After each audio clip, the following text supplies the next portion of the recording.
আমরা মতুয়া মতে কেন কাজ করি? 200 বছর আগে 400 বছর আগে তোমরা কোথায় ছিলে বাবা? মন্দিরে ঢুকতে দাও নাই আমাকে কোনো ধর্মগ্রন্থ পাঠ করতে দাও নাই, সে সময় কোথায় ছিলে তোমরা? এরকম ভাবে কথা বলতে বাধ্য হচ্ছি।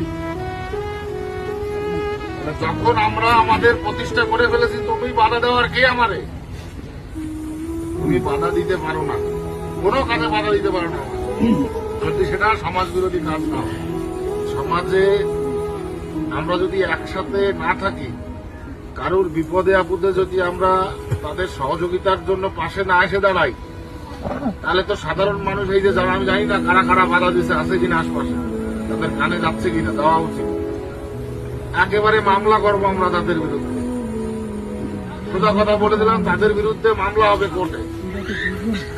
কারণ আমি আমার মতে কোনো কাজ করতে চাইলে ওটা আমার কি মানব অধিকার, সেই মানব অধিকারে কেউ বাধা দিতে পারে না। তাহলে সেইখানে এরা কারা এসে সমাজের কিছু অশ্লীল মানুষ যারা সমাজের এই সমস্ত বাধা সৃষ্টিকারী লোকজন, এদেরকে চিহ্নিত করতে হবে। এই লোকগুলো আমাদের সমাজ বিরোধী, এই লোকগুলো আমাদের এই মতের বিরোধী। এদের চিহ্নিত না করলে হবে না, এদের চিহ্নিত করতে হবে, এদের চিহ্নিত করে আমাদের সামনে আনতে হবে। তারপরে যে ব্যবস্থা নেওয়ার আমরা নেব ব্যবস্থা, বুঝেছো?